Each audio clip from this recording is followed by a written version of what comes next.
এই মুহূর্তে মুভ করা তার জন্য খুবই রিস্কি এবং সে বিষয়টা তামিম ইকবালের সাথেও আমরা আলাপ করেছি। রিংটোন লাগানো হয়েছে সেটা সাময়িকভাবে কোনোভাবে বন্ধ হয়ে যেতে পারে, সে রিস্কটা রয়েছে। আমাদের জাতীয় ক্রিকেট দলের ওপেনিং ব্যাটসম্যান তামিম ইকবাল এখনও সুস্থ।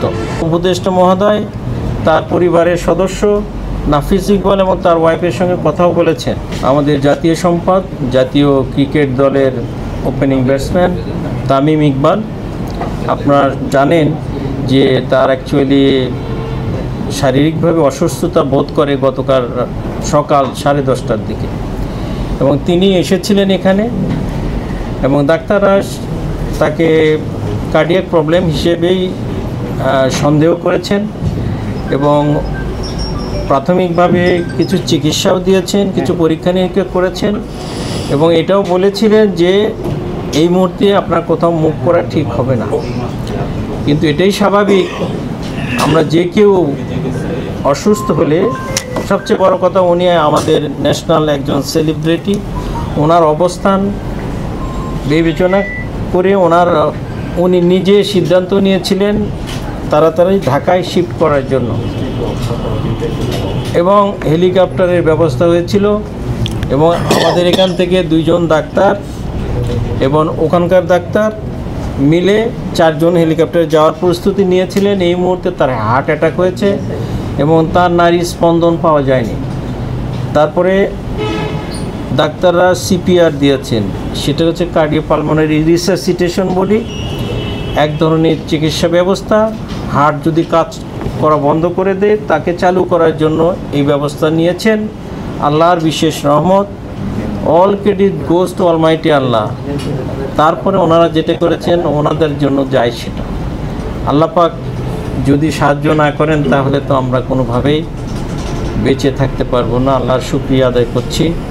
আমি আশা করি সবার সার্বিক ব্যবস্থাপনায় এবং আপনাদের সবার দোয়ায় আমাদের জাতীয় ক্রিকেট দলের ওপেনিং ব্যাটসম্যান তামিম ইকবাল এখনও সুস্থ।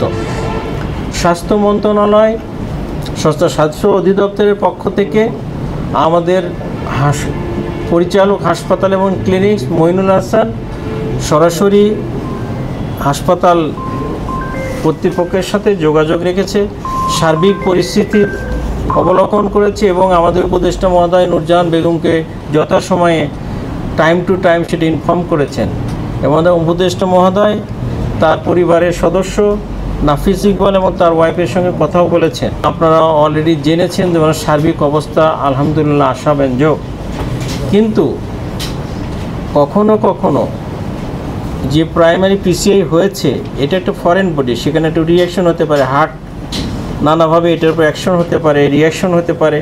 সো সব কিছু মিলে এবং যে রিংটোন লাগানো হয়েছে সেটা সাময়িকভাবে কোনোভাবে বন্ধ হয়ে যেতে পারে, আমরা থ্রম্বোসিস বলি, সে রিস্কটা রয়েছে। যদিও সেটার পরিসংখ্যানের খুবই কম, কিন্তু হতে পারে, সেই আশঙ্কা রয়েছে।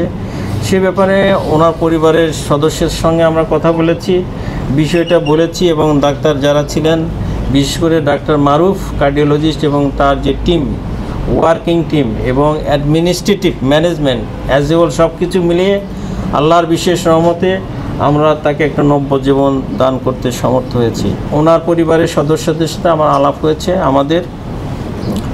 আমাদের হার্ট ফাউন্ডেশনের কার্ডিয়াক সার্জন ফারুক স্যার ওনার আত্মীয়, তার সঙ্গে ওনারা আলাপ করবেন।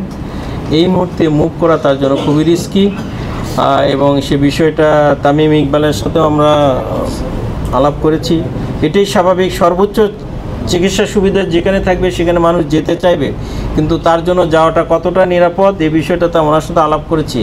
যদিও এটা ওনাদের পারিবারিক সিদ্ধান্ত, কিন্তু আমাদের ডাক্তারদের সিদ্ধান্তকে অ্যাকচুয়ালি সম্মান স্বরূপ এটাকে মেনে না চললে যে আশঙ্কাটুকু থাকে সেটা সম্পর্কে আমরা তো ভবিষ্যৎ বলতে পারবো না।